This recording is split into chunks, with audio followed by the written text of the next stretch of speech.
The Nathan, Nat and Shaun podcast. I'm a Celebrity Get Me Out of Here premieres on Sunday on 10 and 10 Play. We got the opportunity to catch up with Robert Irwin, Bit of fun. the new host, Yes. replacing Dr. Chris Brown. Bigby's brother. Great point. I think we've covered it off. Yes, let's have a Terry's listen. son. Really good, thank you. How are you guys going? Fantastic, You must Robert. be excited. We have been promised, Robert, that you're going to sing for this entire interview. Is that right? Exactly. I've been warming up for the whole morning, so I am ready to go. I watched the behind the scenes on your Instagram of you trying to record that. Words are difficult, aren't they? We have to do like 30-second ads, and sometimes we're in there for like 5 minutes doing it. It's insane. It is. Oh, my gosh. I do not have a future in singing, but that's okay. Lucky I've got crocodiles. Well, I mean, you're so used to presenting. I mean, at Australia Zoo, when you do, you're in front of the water and you've got the the crocodiles there and the whole crowd in the auditorium are watching. I'm always really impressed about how it's just come so naturally, but it's like, you were born Second there. nature, yeah. But I want to know, Robert, so you've got those little Madonna mics on when you're doing those prezos.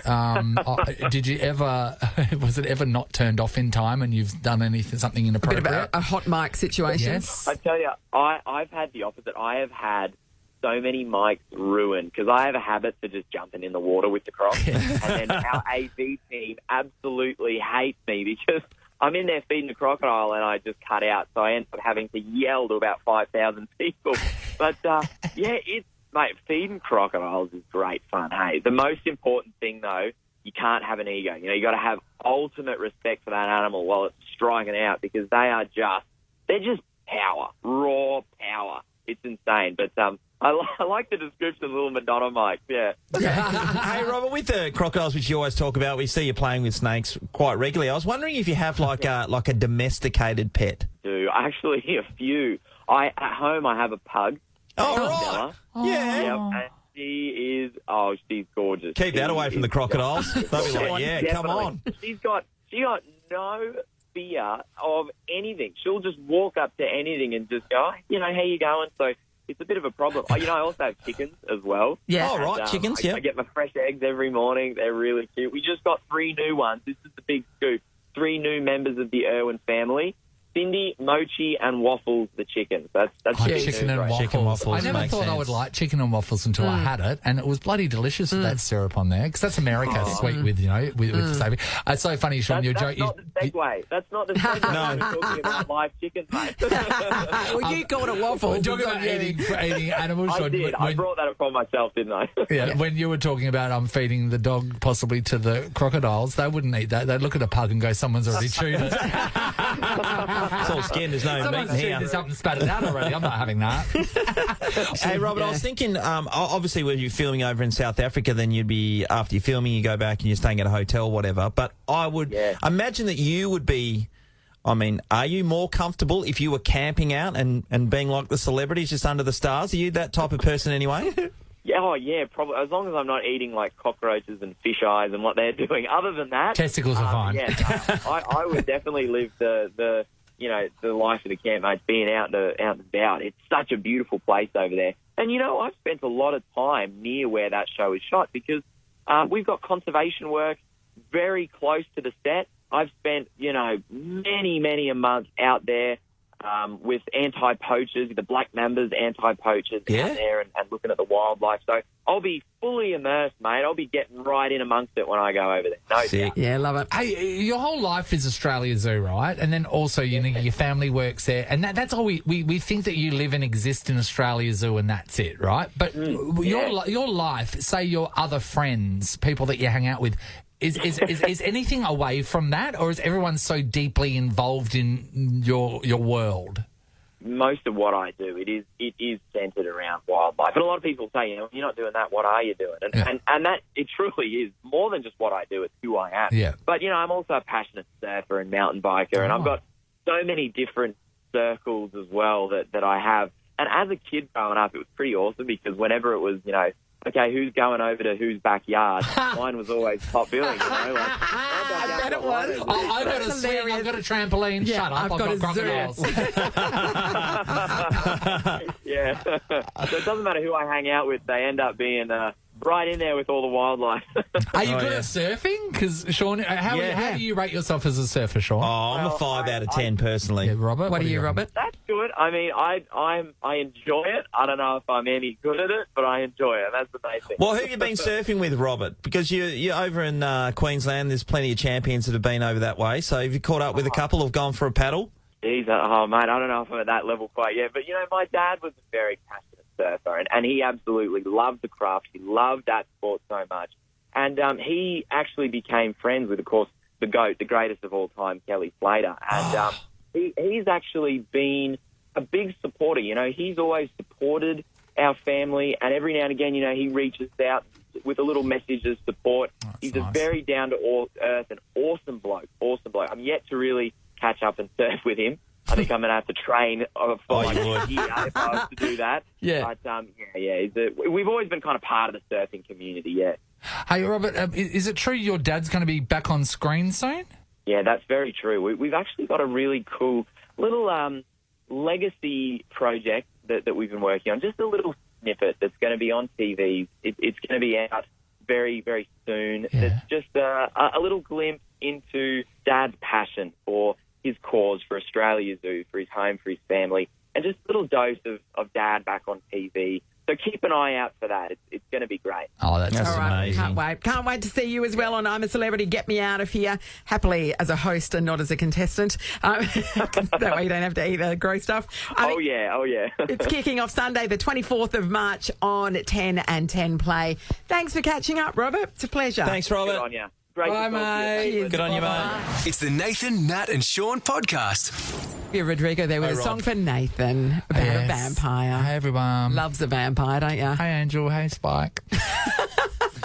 What are they from? They're from Buffy. Buffy. They were Sarah Michelle Gellar, a.k.a. Buffy the Vampire Slayer's Yes. love interests. Oh, but she's a vampire slayer. Angel was a vampire with a soul.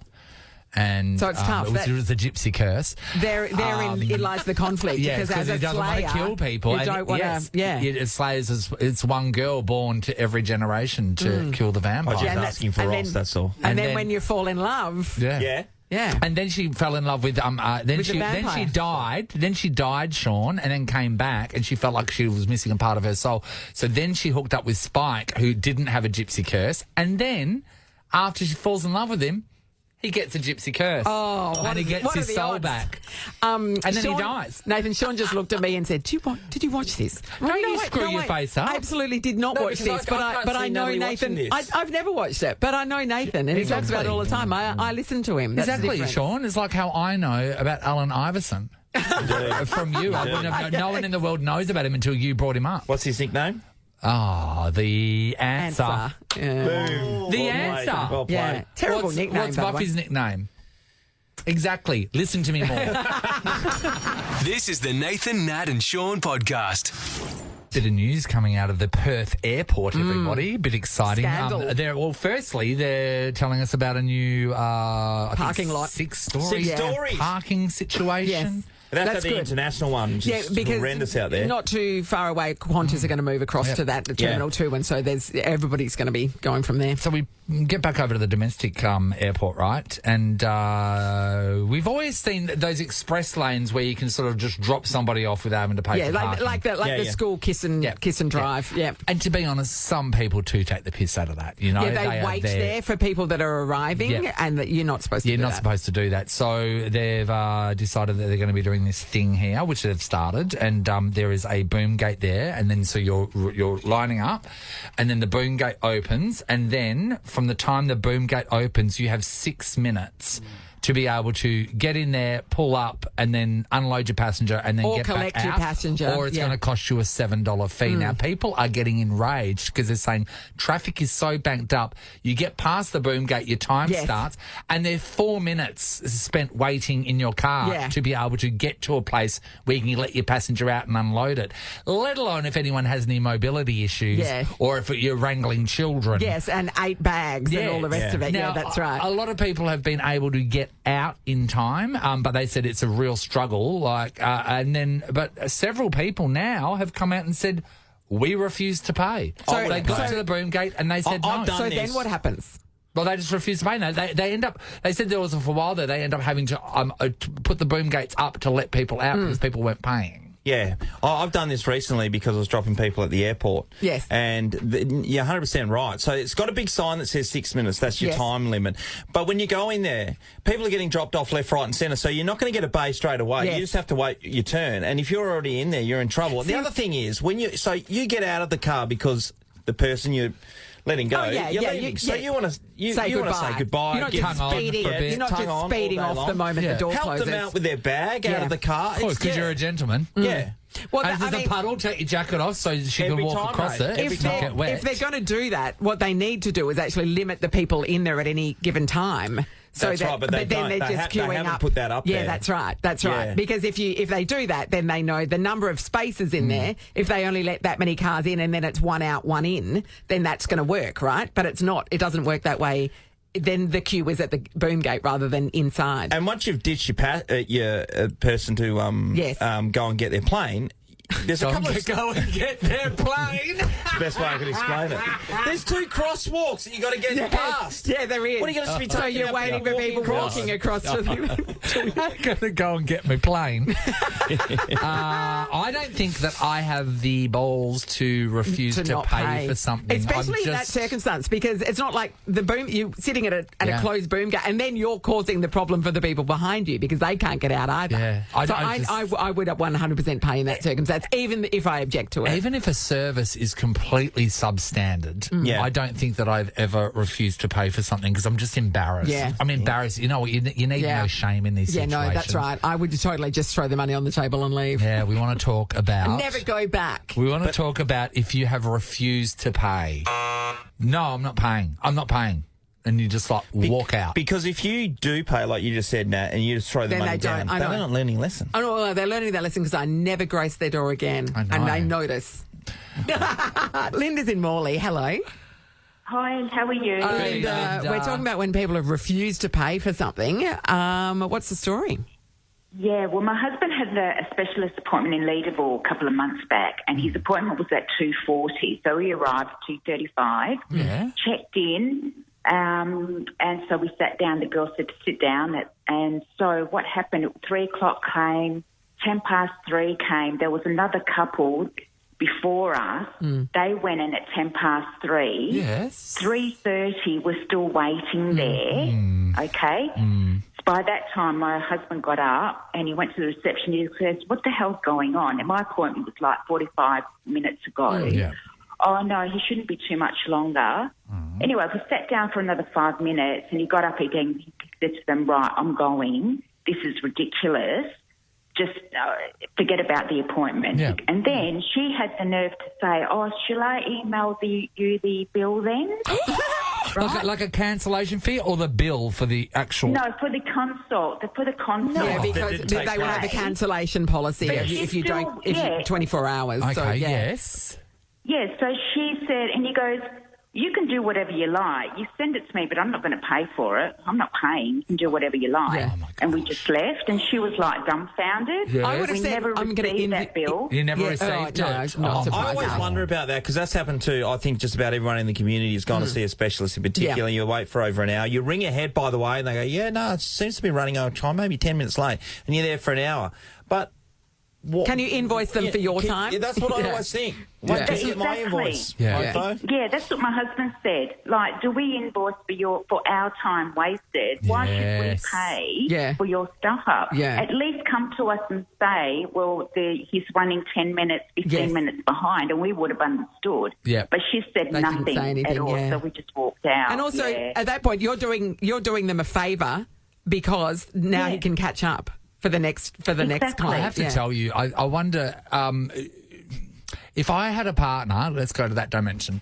If I had a partner, fantasy land. Yeah, it's dragons and everything. Like people have prams as wheels. It's amazing. So what I want to know is, I think I would really enjoy someone that would complain about things like that because I don't have that in me. Do you have, Linda, when he's fighting for his rights and stuff like that? Is this a common occurrence? And do you like it? Do you like it? Yeah, no, I'm fine. If I agree with him, I would stick by him. I mean, I stick by him anyway. But if I don't think it's right, yeah, of course, whatever he said is correct. Yeah, of course. Are there But- times and when if you don't agree with him, though? And you're mortified? Is there ever a time I'll you just, go? I'll just put my head down and But anyway, no. Yeah. But but she had the nerve. Yeah. To turn around and say, oh, That shall is I outrageous. invoice you the bill? Yeah. It's ridiculous. I mean, ballsy, but ridiculous. Thanks, Linda. Thanks, Linda. Christina, hello. Hey, Christina. Hi, how Hey, you going? mate. Good, Good. Christina. All right, we're talking about having the balls to refuse to pay. What happened? Well, I'd gone into a phone store with a friend of mine to get a new phone for them. Had a conversation because my phone was stuffed as well. And they said, oh, look, we'll just get our tech to take a look at it. And I tried to avoid that. And anyway, at the end of the day, they sort of conned me into it. They said, it won't cost you anything. We'll give you a loan phone, blah, blah, blah. Came back a week later. They showed me a photo of a phone with water damage, which was clearly not my phone. Yeah. And I said, well, that's not my phone. And, blah, blah, blah. Let's just swap phones back and all good, don't worry about it. And then they tried to charge me $50 for it. And I went, $50 for what? I went, oh, well, we've had a tech look at your phone. I went, yeah, but you're not doing anything. You're not fixing anything. So, And they offered to look at it for you for free, right? for free, correct, yeah, which I didn't want to do. No. And so then I went, no, I'm not paying for that. He said, no, you have to pay for that. We can't give you your phone back without you paying. Oh, so then they held it to so- ransom. So, yeah, but the ransom phone was like just over the counter there in a little plastic bag. And I went, oh, you know what, champ? I'm just gonna take this phone. You keep yours, and we'll call it a day. And I walked out boldly out of this store. Well done, Yes, Christina. Not And they if would- my life depended on it could I do You'd that. reach over and Oh, say, there it is, I'm just God. going to take that. What a Thank you. liberating feeling, Christina. No. It was kind of liberating for a minute, but then because the guy was screaming at me so much, and I had other things I had to do at Garden City, so I ended up hiding in Myers at Garden City, fearing that the security guards were going to come and grab me and snatch me up. So did you keep the It was phone? horrible. Christina, did you keep that phone that you took? That was her phone she took. Oh, it was her. It was her. She Yeah, took I took her my phone, phone. gave their phone Oh, back. you gave it back. Well, that's nice. And here she is in Maya hiding in the I was hiding in the clothing Tommy rack, section like in the I was- clothing rack. I was ducking down and thinking, oh no, they're coming to get me in a minute. You know what you need to do? You go up the upper level and there's an exit through the children's wear department. There is. There is. Things Good I call, needed Nat. to do, and I was like, oh, my God. frightening, actually. That was so That's funny. so funny, Christina. That's funny. Ballsy. We like it. Thank you. Ray's in Whitby. Hello, Ray. Hey, how you going, guys? Hey, good, Good, Ray. buddy. Now, have you refused to pay for something? At the airport. Oh, Sorry, you're did you one of mention these airport people. So in the drop-off, exactly what we're talking about? it? So, well, it's worse than what you say because there's no boom gate to start with. There's just a camera which takes a shot of your number plate. Okay. it does, Yep. And then what And happens? that's where your timer starts. That's ridiculous. Yeah. It does have So- that big sign well- that says the 6 minutes, Ray. You see that clearly. Yeah, don't you? it does. But if you're early, Yeah. there's nowhere to wait outside. So you do a loop through Yep. just in case, Yep. and then you do a blocky basically and come Yes. back. If you come back within 20 minutes, you just get charged. Well, so they're You do. so they're acting like you're bucking the system and you're trying to get. Why are they charging you? Why? Because you've been through. You've less been than through 20 once minutes already, twice. yeah. And there's a 20-minute Yeah. buffer. It happened to Ali. So I just stopped at the boom gate and pressed a button and said no. Oh, did you? Did you? And what And did what they? happened? What did Yeah. they say? Well, he was like, you have to pay. And I'm like, well, there's 12 cars behind me, so you make the decision, buddy. Oh, did you? Yes. Ray. And so what? He just went, oh, okay, then you got me. Is that what he did? We're just going to let you go, mate. I'm like, good call. Thanks. yes. See ya. Ray, can I just say, call. sometimes you just meet people and you've got A hero. 1,000% of my respect, Ray, for what you did there. It's amazing. You're Are you a justice fighter normally, Ray, when there is something wrong in the world? A little bit. No, Yeah, You- I like that. you- Don't be proud of shy it, about it. dude. Like, I honestly feel like your people, and we know that Amy, our producer, her husband Alex, is one of these people. bad. I feel like if you people all combined together and created a company to fight for other people that are frightened of getting told off or rejected, the non-confrontationalists. you would be billionaires by the Yes. end of the year. Yeah. There's an idea for you, But Ray. it's just common sense stuff. Like, Yeah. parking is billions of dollars at the airport. Yes. Yeah. It's more than a flight. I'd say trillions. And you're right. There's nowhere. If you are trying to pick somebody up, you either Yep. you can wait in the long term car parks for free. Yeah. But you have to go in there and come back out again. There's quite a way again, and it is easier just to chuck a blocky. Yeah. And if you sorry to interrupt, if you Yeah. park somewhere like on the side of the road and just sort of Yeah, wait, no, you can't till do get a text that. message or something, then a guy comes along in a Yeah. car and goes, "Yeah, mate, you can't park there." park there. Yeah. Yeah. So I may have just lifted my bonnet a couple of times. You're a bloody trickster. You know, I mean, playing every Well, if if you're I gonna were play you, the I'd game, just go Joel, to you've got to play the DFO game. for a bit. Yeah, Or you go got- to yeah, that's Costco. true. Right, good It's call. very important when you open up your bonnet to have a rag out of your back Yeah, pocket as it well. is, it So, is. you know. Yeah, and then when they drive part of past, the they say, "Oh, dipstick." Yeah. That's Not, the thing, isn't not it? all heroes Yeah, wear that's the only capes, thing. Ray, but you are a hero. Well done. Nathan, Nat, and Sean is a Nova podcast. For more great comedy shows like this, head to novapodcasts.com.au.